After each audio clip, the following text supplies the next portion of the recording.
Meus irmãos, graça e paz. Vamos nos colocar de pé neste momento e vamos abrir a palavra de Deus na terceira epístola de João.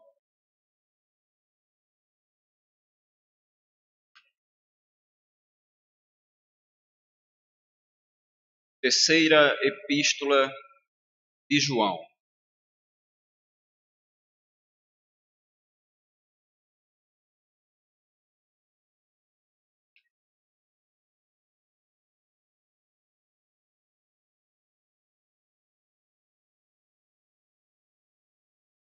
Terceira epístola de João diz assim o texto sagrado: o presbítero ao amado Gaio, a quem eu amo na verdade. Amado, acima de tudo faço votos por tua prosperidade e saúde, assim como é próspera a tua alma. Pois fiquei sobremodo alegre pela vinda de irmãos e pelo seu testemunho da tua verdade, como tu andas na verdade. Não tenho maior alegria do que esta, a de ouvir que meus filhos andam na verdade. Amado, procedes fielmente naquilo que praticas para com os irmãos, e isto fazes mesmo quando são estrangeiros, os quais perante a igreja deram testemunho do teu amor. Bem farás, encaminhando-os em sua jornada por modo digno de Deus, pois por causa do nome foi que saíram, nada recebendo dos gentios. Portanto, devemos acolher esses irmãos para nos tornarmos cooperadores da verdade. Escrevi alguma coisa à igreja, mas Diótrefes, que gosta de exercer a primazia entre eles, não nos dá acolhida. Por isso, se eu for aí, far-lhe-ei lembradas as obras que ele pratica, proferindo contra nós palavras maliciosas. E não satisfeito com estas coisas, nem ele mesmo acolhe os irmãos, como impede os que querem recebê-los e os expulsas da igreja. Amado, não imites o que é mal, senão o que é bom. Aquele que pratica o bem procede de Deus. Aquele que pratica o mal jamais viu a Deus. Quanto a Demétrio, todos lhe dão testemunho, até a própria verdade, e nós também damos testemunho. E sabes que o nosso testemunho é verdadeiro. Muitas coisas tinha que te escrever, todavia não quis fazê-lo com a tinta e pena, pois em breve espero ver-te, então conversaremos de viva voz. A paz seja contigo. Os amigos te saúdam. Saúda os amigos nome por nome. Amém. Falemos com Deus mais uma vez, meus irmãos. Senhor, nosso Deus e Pai, buscamos a Tua face neste momento, Senhor, para suplicar a Ti a ação do Teu Santo Espírito.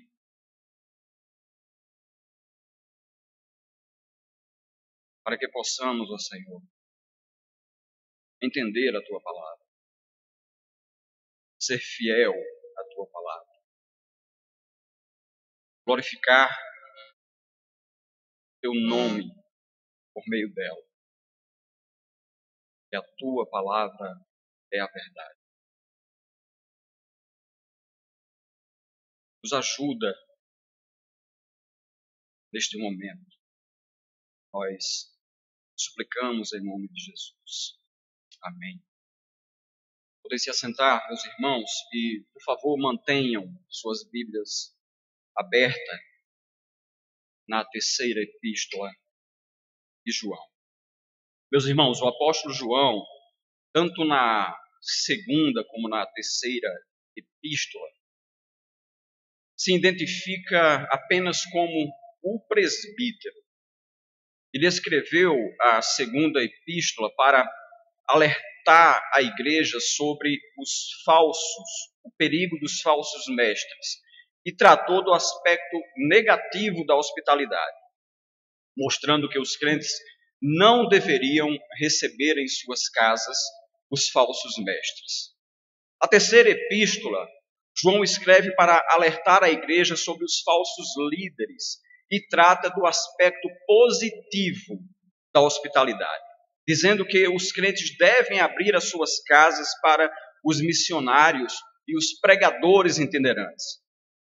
Na verdade, essas duas epístolas se complementam, elas deveriam ser lidas, estudadas juntas, para que nós tivéssemos uma melhor compreensão dos ensinamentos do apóstolo João.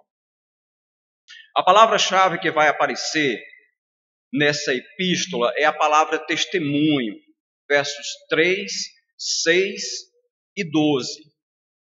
Para o apóstolo, testemunho não é apenas aquilo que nós falamos, mas, sobretudo, aquilo que nós fazemos. Ou seja, para João, não existe campo neutro quando estamos falando da vida cristã. Nós podemos ser bênção ou maldição, nós podemos ser parte do problema ou parte da solução do problema. Não há neutralidade na vida cristã. Nessa epístola, João vai falar sobre 3 personagens. Observem aí, Gaio, Diótrefes e Demétrio. Desses 3, meus irmãos, 2 são homens de Deus, Gaio e Demétrio. Eles são bons líderes.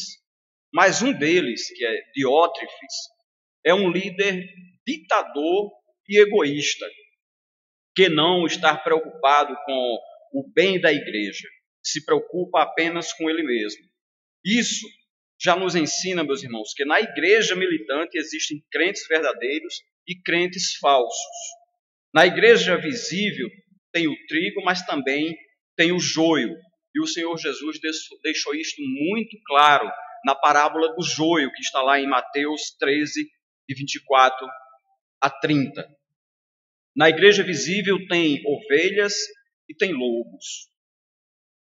Eu entendo, meus irmãos, que ao lermos e examinarmos esse texto, nós devemos fazer um diagnóstico voltado para nós mesmos, cumprindo exatamente aquilo que o apóstolo Paulo escreve em 2 de Coríntios, capítulo 13, versículo 5. Vá lá em 2 de Coríntios, volte aí um pouquinho, vá em 2 de Coríntios e veja o que ele diz em 2 de Coríntios, capítulo 13 e versículo 5. Eu vou ler aqui para os irmãos a primeira parte. Ele diz, examinai-vos a vós mesmos, se realmente estáis na fé. Provai-vos a vós mesmos. Então, ao ler esse texto, nós deveríamos fazer esta reflexão. Então, vamos ver aqui primeiro com referência ao remetente da carta. Verso 1. O presbítero ao amado Gaio. João não menciona seu nome nem o seu apostolado, apenas se apresenta como o presbítero. Aqui no contexto, talvez a palavra presbítero signifique o velho, o experiente, o maduro. João é um homem já bastante idoso quando ele escreve essa epístola. Certamente todos os outros apóstolos já estavam mortos. João escreve porque ele é o pastor, ele é o responsável espiritualmente por aquele rebanho. João não tem a pretensão de se apresentar como apóstolo, ele se apresenta como o presbítero. E aqui, meus irmãos, talvez, contrapondo esta despretensiosa e humilde apresentação com que ele faz, ele se apresenta, então contrastando com o que acontece em nossos dias, onde líderes evangélicos ostentam títulos autoimpostos para si mesmos. Provavelmente essa atitude humilde de João é uma reprovação a todos esses arrogantes e pretensiosos líderes da atualidade, e são muitos. Segundo, meus irmãos, nós podemos ver aqui o destinatário, ainda no verso 1, presbítero ao amado Gaio, a quem eu amo na verdade. A segunda epístola foi endereçada à senhora eleita. Essa senhora eleita não é uma mulher específica, mas era a própria igreja. E seus filhos não eram filhos dessa senhora, mas eram os membros desta igreja. É claro que quando a gente vai estudar sobre isso, nós vamos perceber que isso não é unanimidade entre os comentaristas, né? Mas a grande maioria fica com esta opção, né, de que era a própria igreja. A terceira epístola é endereçada a uma pessoa específica, Gaio. Também não é possível dizer quem exatamente era esse Gaio, porque era um nome muito comum entre os romanos, e no Novo Testamento nós vamos encontrar pelo menos 3 Gaios. Tem o Gaio de Corinto, isso está em 1 de Corinto 1,14, e também em Romanos 16, 23. O Gaio da Macedônia, que está em Atos 19, 29, e o Gaio de Derbe, que está em Atos capítulo 20, o versículo 4. Então, não é possível dizer com certeza quem era esse Gaio. João chama Gaio aqui de o amado, e o faz 3 vezes consecutivas. Verso 1, verso 2 e verso 5. Depois, acho que no verso 11, ele ainda vai o chamar de amado. Com isso, João está dizendo que o amor cristão não é apenas para ser sentido, mas é para ser declarado. Isso, meus irmãos, é importante, porque às vezes nós amamos uma pessoa, amamos um irmão, mas nunca falamos para esta pessoa que nós o amamos. Então parece ser uma coisa muito simples, mas não é, porque isso acontece muito. Então, nós realmente amamos, mas nunca verbalizamos esse amor. Então, o apóstolo deixa claro que não basta sentir, é preciso dizer, é preciso verbalizar. Não basta ter um autoconceito de um irmão, é preciso que declare isso para ele. O Novo Testamento está repleto de exemplos assim, onde a igreja se encoraja mutuamente, onde nós estimulamos, confortamos e consolamos uns aos outros. Na própria carta, nas próprias cartas de João, isso é muito exortado.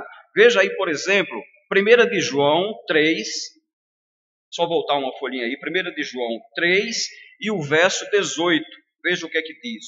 1 de João 3, 18 diz assim, ó: Filhinhos, não amemos de palavra, nem de língua, mas de fato e de verdade. Ainda em 2 de João, agora 2 de João, capítulo 1, e 2 de João, verso 5, tem capítulo, 2 de João, verso 5. E agora, Senhora, peço-te, não como se escrevesse mandamento novo, senão o que tivemos desde o princípio, que nos amemos uns aos outros. Então, a Bíblia está repleta desse tipo de exortação, para que nós amemos uns aos outros, consolemos uns aos outros, ajudemos uns aos outros. Terceiro ponto que nós podemos ver aqui no início da epístola é a saudação. Agora no verso 2, veja aí. Amado, acima de tudo, faço votos por tua prosperidade e saúde, assim como é próspera a tua alma. Ao que parece, meus irmãos, Gaio era um homem que não tinha nem riquezas nem saúde. No entanto, Gaio era um homem espiritualmente saudável. Na verdade, essa saudação é uma oração em favor de Gaio.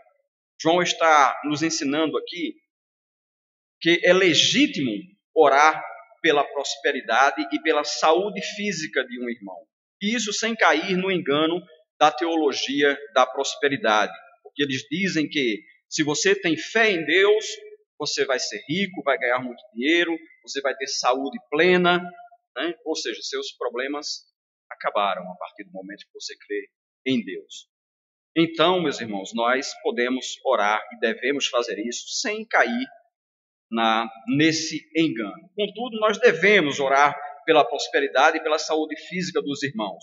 Mas afirmar que todos os filhos de Deus sempre serão prósperos financeiramente, sempre terão plena saúde, está além do ensino das Escrituras Sagradas. João está nos ensinando aqui, certamente, que um pastor sensível se interessa tanto pela saúde espiritual da alma, quanto pela saúde física do corpo. Então, é isso que ele está nos ensinando. É nesse sentido que o apóstolo João, nessa saudação, faz essa oração intercedendo por Gaio. Do ponto de vista físico, quais seriam as condições para alguém ter uma boa saúde? Talvez do ponto de vista preventivo, nós diríamos uma boa alimentação, exercícios físicos, higiene, limpeza, descanso apropriado, vida disciplinada.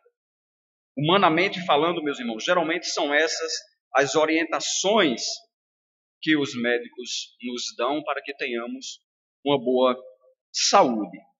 Fazendo um contraponto aqui, veremos que não é diferente em nossa vida espiritual. Se queremos ter uma boa saúde espiritual, precisamos nos alimentar da palavra de Deus, exercitar a piedade, nos mantermos limpos, corpo, mente e alma, evitar a contaminação do mundo e descansar no cuidado providente do nosso bom Deus, do nosso Pai Celeste. Outra coisa que nós podemos observar aqui no texto é o testemunho do apóstolo João. Agora veja aí no versículo 3. Pois fiquei sobremodo alegre pela vinda de irmãos e pelo seu testemunho da tua verdade, como tu andas na verdade. Testemunho. Meus irmãos, uma coisa é ter um conceito de verdade na mente. Outra coisa é andar na verdade. Para João, verdade não é apenas um conceito objetivo, verdade é também uma prática experimental. Porque é possível nós termos a verdade na mente e não termos nos nossos atos, nos nossos lábios, em nossas reações. Gaio tinha a verdade conceitualmente, mas esse conceito da verdade era posto em movimento em sua vida prática. Ele praticava essa verdade a qual ele proclamava. Então, Gaio era um homem, meus irmãos, de vida equilibrada. Quando João foca a questão da verdade no verso 3, ele diz: pelo testemunho da tua verdade. Mas quando no verso 6 é dito o seguinte acerca de Gaio, quando João vai falar sobre ele no verso 6, é dito o seguinte: os quais perante a igreja deram testemunho do teu amor. A maior alegria, meus irmãos, do apóstolo João era poder estar certo desse testemunho, dessa verdade dos seus discípulos. Tua verdade e teu amor. Esse é o grande equilíbrio da vida cristã. Gaio defendia a verdade em amor e amava em verdade. A verdade sem amor e o amor sem verdade desequilibra a vida. Quinta coisa que nós podemos observar é a declaração do apóstolo João. Agora no versículo 4, observe. Não tenho maior alegria do que esta, a de ouvir que meus filhos andam na verdade. A maior alegria do apóstolo não era pelo retorno financeiro da igreja, nem por aquilo que os membros da igreja podiam lhe oferecer quanto a conforto ou algo terreno e temporal.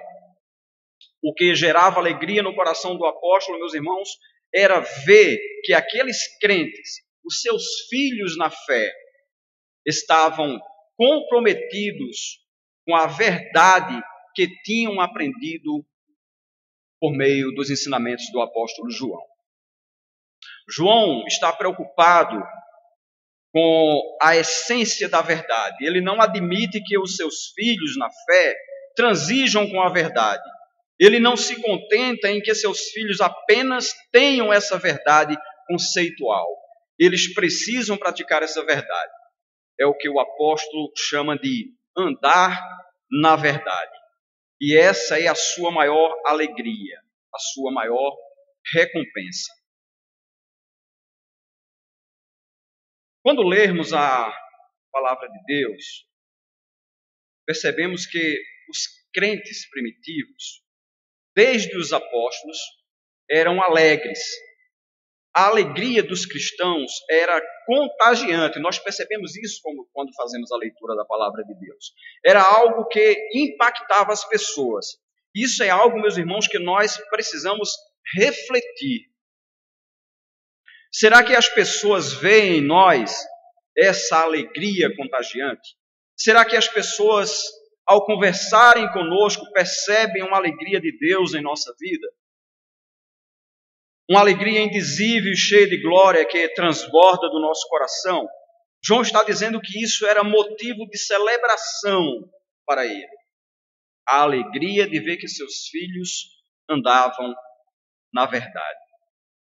Dito isto, meus irmãos, eu quero compartilhar com vocês nesse momento acerca do seguinte tema: a hospitalidade e os deveres da vida cristã. A hospitalidade e os deveres da vida cristã. Então, em primeiro lugar, Gaio era um homem hospitaleiro, acolhedor. O texto vai deixar isso muito claro. Versos de 5 a 8. Nós já vimos que Gaio era o amado, verso 1, 2 e 5. Era um homem saudável espiritualmente, verso 2. Ele tinha bom testemunho, versos 3 e 4. Mas Gaio era um homem que abria sua casa para receber os servos de Deus, versículo 5. Amado, procede fielmente naquilo que praticas para com os irmãos. E isto fazes mesmo quando são estrangeiros. Veja um detalhe aqui. Gaio não era hospitaleiro, ele não acolhia apenas aqueles irmãos mais próximos da igreja que nós conhecemos, que convivemos com eles. Não. Mesmo que fossem estrangeiros, Gaio também abria a porta de sua casa para eles e os recebia, acolhia e ajudava, mesmo sendo eles estrangeiros.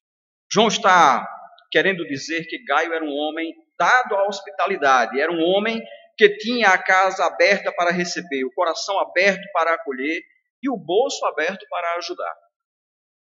Mesmo há indícios de que ele não era um homem de muitas posses, mas ele era dado a esse tipo de hospitalidade, de acolher. A prática da hospitalidade era muito comum na igreja primitiva. Naquele tempo não existiam bons hotéis, limpos e de boa reputação. Os missionários, os pregadores itinerantes, não tinham recursos. Então a hospitalidade era uma característica do povo de Deus mesmo. E nós podemos ver isso. Romanos, lá em Romanos, por exemplo, Romanos 12, 13, diz o seguinte. Se os irmãos quiserem acompanhar, vejam lá. Romanos, são pelo menos 3 versículos que nós vamos examinar agora. Romanos, capítulo 12 e o versículo 13. Diz assim, ó. Compartilhai as necessidades dos santos. Praticai a hospitalidade. Um outro texto que nós podemos ver está em Hebreus 13, 2. Um texto muito conhecido de toda a igreja. Hebreus 13, 2 diz assim, ó. Não negligencieis a hospitalidade, pois alguns, sem o saber, acolheram santos. Podemos ver isso também ainda em 1 de Pedro, capítulo 4 e o versículo 9. Veja o que diz lá. Sede naturalmente hospitaleiro, sem murmuração. Ainda tem outros textos, por exemplo, 1 de Timóteo 5,10, vai falar sobre a questão das viúvas. E temos também ainda 1 de Timóteo 3,2 e Tito 1,8, que faz referência aos bispos e aos presbíteros com relação à hospitalidade. Como deveriam ser os bispos e os presbíteros, assim como ele se referiu também às viúvas. Testemunho das viúvas com relação a isso. Portanto, a hospitalidade era uma marca da igreja primitiva. Como diz no texto de Pedro, sede naturalmente hospitaleiro. Não era algo forçado, não era algo imposto. Isso era natural dos irmãos dos dias de Jesus e dos apóstolos. Em segundo lugar, meus irmãos, Gaio era generoso com os servos de Deus. Verso 6. Os quais, perante a igreja, deram testemunho do teu amor. Bem farás, encaminhando-os em sua jornada por modo digno de Deus. Aqui João está querendo ensinar que os crentes não deveriam ser apenas hospitaleiros. Eles deveriam dar provisão para aqueles que seguiam viagem. Não era só receber e dar comida e pousada. Quando o hóspede fosse embora, ele deveria dar suporte. Essa é a ideia no versículo 6. Encaminhando-os em sua jornada. Significa não apenas desejar boa sorte, dizer vai com Deus, que Deus te acompanhe. Encaminhando-os na sua jornada. Nós temos vários exemplos no Novo Testamento, meus irmãos, sobre essa questão do encaminhar.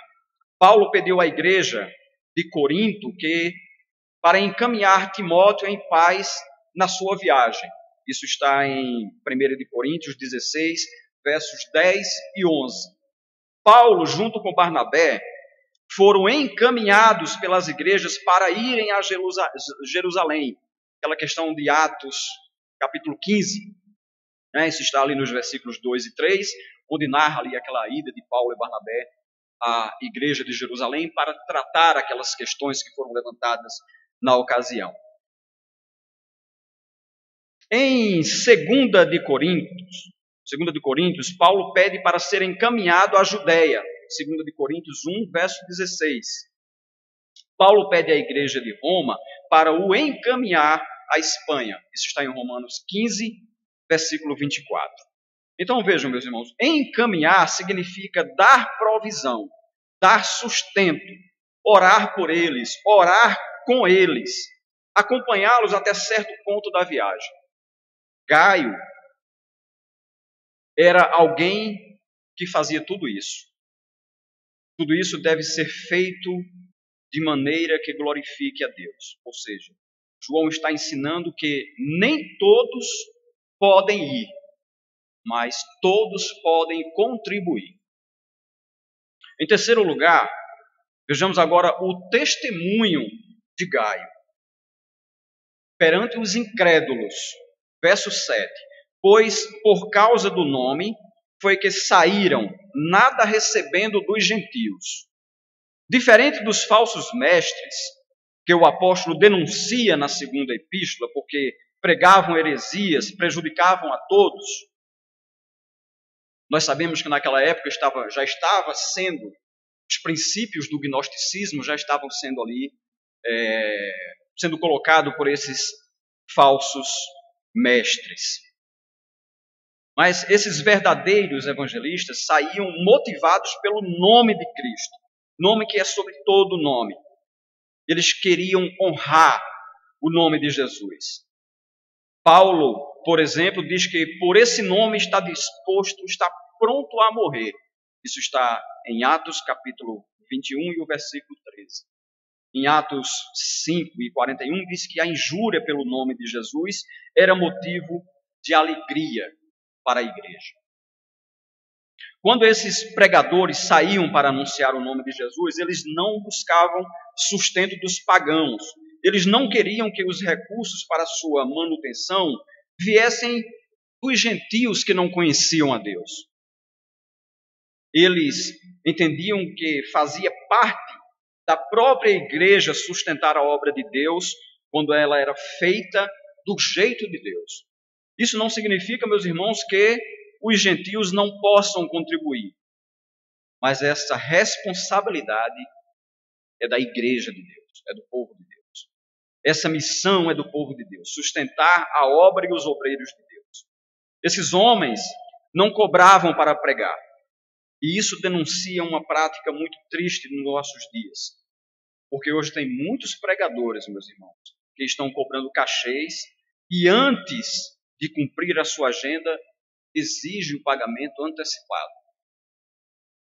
Isso é uma prática vergonhosa, porque estão negociando com o Evangelho. Mas esses, a quem João está se referindo, não tinham essa prática. Por isso a igreja precisava sustentá-los e honrá-los, porque eles estavam saindo para pregar o nome de Cristo, o nome que é sobre todo nome. Em quarto lugar, Gaio era cooperador da verdade. Verso 8, veja o que diz. Portanto, devemos acolher esses irmãos para nos tornarmos cooperadores da verdade. As motivações que devem nortear os cristãos a contribuírem com a obra missionária, acolher, ajudar e suportar. Isso é uma questão de obrigação, meus irmãos. Isso é o nosso dever como cristãos. É obrigação nossa. Os recursos de Deus estão nas mãos do povo de Deus para fazer a obra de Deus. João está dizendo que mesmo quando nós não vamos, mas ajudamos alguém que vai, nós estamos cooperando com a verdade. A primeira igreja tem vários missionários. Nós temos Carla, na Croácia, que a igreja contribui. Nós temos o presbítero Wellington, em Água Preta. Nós temos o pastor Ivanilson, em Santa Cruz do Capibaribe e em Cacimbinha, na Paraíba. Nós temos Gerailton, não sei se eu já falei, Gerailton em São Bento do Una. Nós temos o pastor Alexandre, em Belo Jardim. Gerailton, em São Bento do Una. Pastor Jonas, em Santa Cruz do Capibaribe. Então veja, todos são missionários que a igreja aqui contribui. Então, meus irmãos, mesmo quando nós não vamos, mas quando nós ajudamos, estamos sendo cooperadores da verdade. Quando nós entregamos os nossos dízimos, as nossas ofertas, estamos sendo cooperadores com a verdade.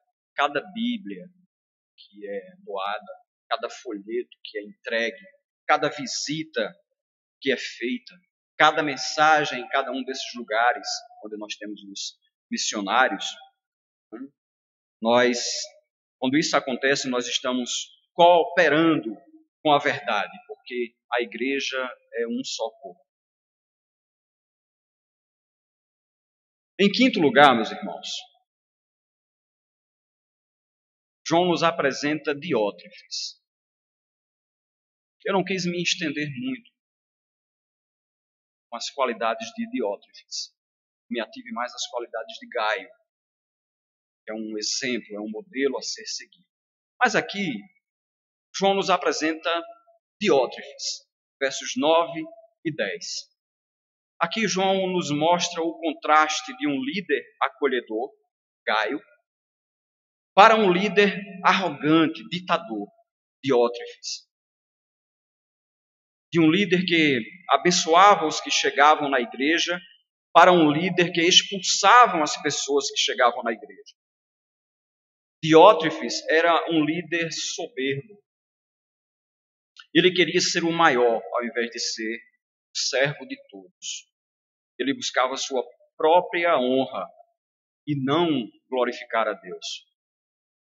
Diótrefes devia exercer algum tipo de liderança na igreja onde Gaio e Demétrio eram membros. Mas ele não buscava a glória de Cristo, nem a edificação da igreja.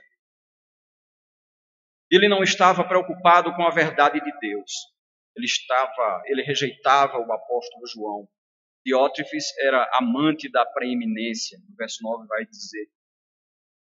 João provavelmente escreveu uma carta que não foi conhecida pela igreja porque Diótrefes impediu que a igreja tomasse conhecimento. Nós vamos observar isso na leitura do versículo que faz a apresentação de Diótrefes. João diz aqui, escrevi alguma coisa à igreja, mas Diótrefes, que gosta de exercer a primazia entre eles, não nos dá acolhida. Por isso, se eu for aí, far-lhe-eis lembradas as obras que ele pratica, proferindo contra nós palavras maliciosas. Então, provavelmente João escreveu alguma epístola, alguma carta, algum bilhete para a igreja e ele não deixou a igreja tomar conhecimento. Diótrefes se recusa a receber João, mente com relação a João, versos 9 e 10 relata isso, e rejeita os colaboradores de João. Se tem uma coisa, meus irmãos, que Deus abomina, é o culto à personalidade.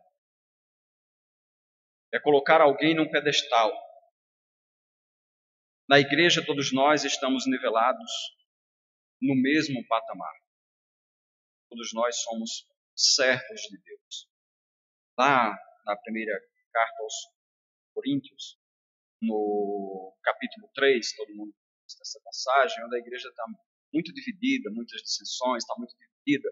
Um diz que é de Paulo, outro de Apolo, outro de Cefas, outro de Cristo. Isto é abominação para Deus. Diótrefes queria impor sua liderança à força, como um ditador. Ele era governado pela maledicência, né? Diz o verso 10 que ele proferia palavras maliciosas. Ele fazia acusações falsas, infundadas e mentia sobre o apóstolo João, falando dele pelas costas, quando João não estava presente para se defender. Diótrefes era governado pela frieza e intimidação. Verso 10, parte B, vai nos mostrar isso. Ele nem acolhe e ainda impede os que querem acolher. Suas obras eram reprováveis. Abuso de autoridade. Ele os expulsava da igreja. Ou seja, não acolhe e não permite que os outros crentes acolham os servos de Deus. E se caso alguém a acolhesse, ele mandava embora da igreja. Isso é abuso de autoridade. É outra coisa que é muito comum, a gente vê hoje em algumas igrejas. A prática do abuso de autoridade. Infelizmente, é isso que se vê, esse tipo de atitude por parte de alguns líderes. Como se as igrejas fossem propriedade particular. Mas essa não é a liderança bíblica nem dos homens de Deus. Essa disciplina exercida por Diótrefes estava totalmente errada, pois as pessoas estavam sendo expulsas da igreja por praticarem o bem, por contribuírem com a verdade. Ele se tornou um instrumento de Satanás, porque está sendo regido pela soberba, e Deus resiste ao soberbo. Quanto a Demétrio, era um homem digno de ser imitado. Versos 11 e 12 vai falar sobre Demétrio. Homem de bom testemunho, tanto dentro quanto fora da igreja, tanto pelos crentes como pelos ímpios. um homem de bom testemunho, alguém que é conhecido como servo de Deus e tem uma vida irrepreensível em todos os aspectos e diante de todos. Sua vida era um selo de suas palavras. Ou seja, era um homem que vivia aquilo que pregava. Era um homem que, assim como Gaio, trouxe muita alegria ao coração do apóstolo e também era digno de ser seguido. Observe nos últimos versos, o apóstolo João conclui sua epístola nos versos 13 a 15, falando que ainda tem muita coisa a dizer, mas que prefere conversar pessoalmente quando estiver com aqueles irmãos e amigos. Hoje nós vivemos na era digital. Todo mundo hoje escreve, todo mundo passa mensagem. Nós temos muitos grupos aqui da igreja, eu tenho vários grupos também da empresa a qual faço parte, mas pouquíssimas vezes eu me pronuncio nos grupos com mensagem. Eu particularmente não gosto muito de escrever. Eu gosto mais de conversar pessoalmente, de falar ao vivo. Muitas vezes eu tenho que falar com alguém e eu não passo mensagem, eu ligo para aquela pessoa. Eu costumo dizer que mensagem não tem sentimento. E você conversando olho no olho é diferente. E é isso que João diz lá no versículo 13. Muitas coisas tinha que te escrever, todavia não quis fazê-lo com tinta e pena. Aí ele diz aqui, pois em breve espero ver-te, então conversaremos de viva voz, olho no olho. É diferente, meus irmãos.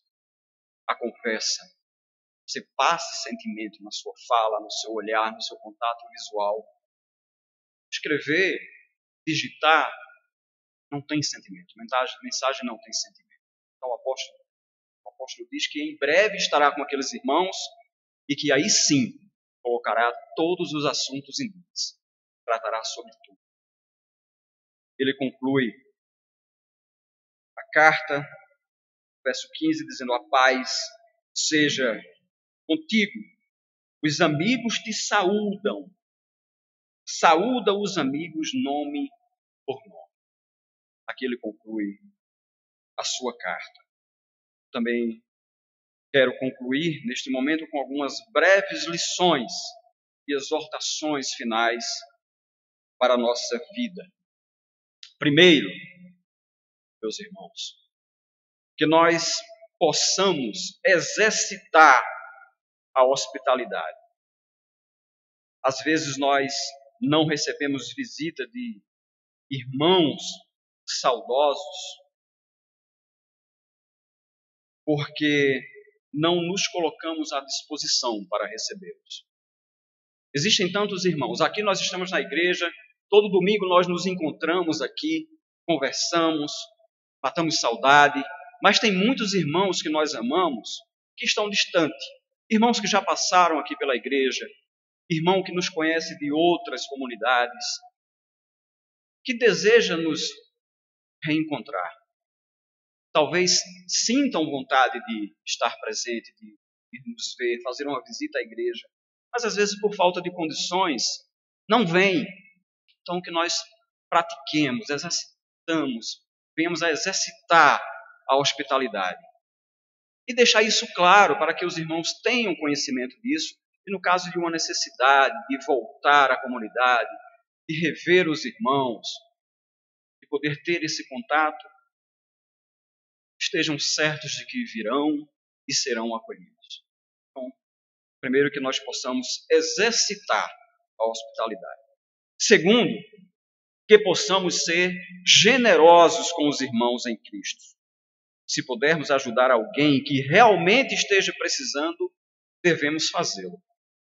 E por que eu digo essa questão de exercitar isso e ajudar alguém que realmente esteja precisando? Porque se nós formos a 2 Tessalonicenses, nós vamos ver que naqueles dias os irmãos, com a perspectiva de que Cristo voltaria em breve, alguns começaram a se aproveitar da boa vontade dos cristãos, indo e se hospedando em suas casas. Mas tem um conceito que diz que se alguém chegar em sua casa se hospedar e passar mais de 2 dias, pode ser considerado um falso mestre. Porque, neste caso, já estaria se aproveitando da boa vontade do irmão. Isso está num documento chamado Didaquê, do segundo século. Então, se passassem mais de 2 dias, estariam se aproveitando. Então, por isso que eu digo que nós devemos ser generosos e procurar ajudar os irmãos que realmente estejam precisando. Terceiro, nós devemos demonstrar o amor que sentimos pelos nossos irmãos. Isso faz bem para a nossa alma. Devemos expressar, verbalizar esse amor. E muitas vezes nós não o fazemos por vergonha. Nós não temos vergonha de fazer tantas outras coisas. Mas às vezes temos vergonha de chegar para um irmão e dizer: meu irmão, eu amo você em Cristo. Isso é maravilhoso. Isso faz bem para o nosso ser, faz bem para a nossa alma. Geralmente nós fazemos isso pouco. Não é desrespeito você chegar e dizer para um irmão que o ama. Fazendo isso de forma respeitosa, fazendo isso em Cristo Jesus. Demonstrando esse amor que transborda do seu coração por sermos cristãos e recebermos de Deus a bênção de sermos seus filhos. Em quarto lugar, jamais devemos alimentar qualquer tipo de vaidade ou de orgulho em nosso coração. Isso fez de Diótrefes um homem que usava o sagrado nome de Deus para promover a si mesmo. Isso não é saudável para a nossa vida espiritual. Então, jamais devemos alimentar qualquer tipo de vaidade ou orgulho em nosso coração. Por fim, meus irmãos, precisamos ser amigos. Eu achei isso muito interessante. Às vezes nós só somos irmãos e não somos amigos. Nós precisamos cultivar a amizade. Porque ser irmão em Cristo é um fato que nós não podemos mudar. Nós não contribuímos essa realidade de sermos irmãos em Cristo. Até porque isso não depende de nós. Mas ser amigo, sim. Nós podemos construir uma amizade. Então, que possamos, meus irmãos, além de sermos irmãos em Cristo, sermos também amigos. É assim que o apóstolo conclui a sua carta, dizendo: a paz seja contigo. Os amigos te saúdam. Saúda os amigos nome por nome. Que possamos ser irmãos em Cristo, porque realmente somos, mas que também possamos ser amigos. Cultivemos isso, meus irmãos. Que Deus nos abençoe.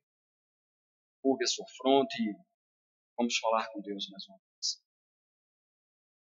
Deus Todo-Poderoso, nós queremos te agradecer, Senhor, por este momento de comunhão do teu povo, onde nós louvamos o teu grande nome, onde nós ouvimos a tua palavra, aprendemos da tua palavra. Somos gratos por isso, pois é um privilégio termos a tua palavra em nossas mãos, e principalmente tê-la na mente e no coração. Obrigado por tudo, ó Deus. Nos abençoa, nos concede uma semana de paz. E que o teu nome seja glorificado, Senhor, em cada momento de nossas vidas. Assim como disse o apóstolo Paulo, quer comamos, quer bebamos, ou façamos qualquer outra coisa, que façamos tudo para a glória de Deus. Nós oramos em nome de Jesus. Amém.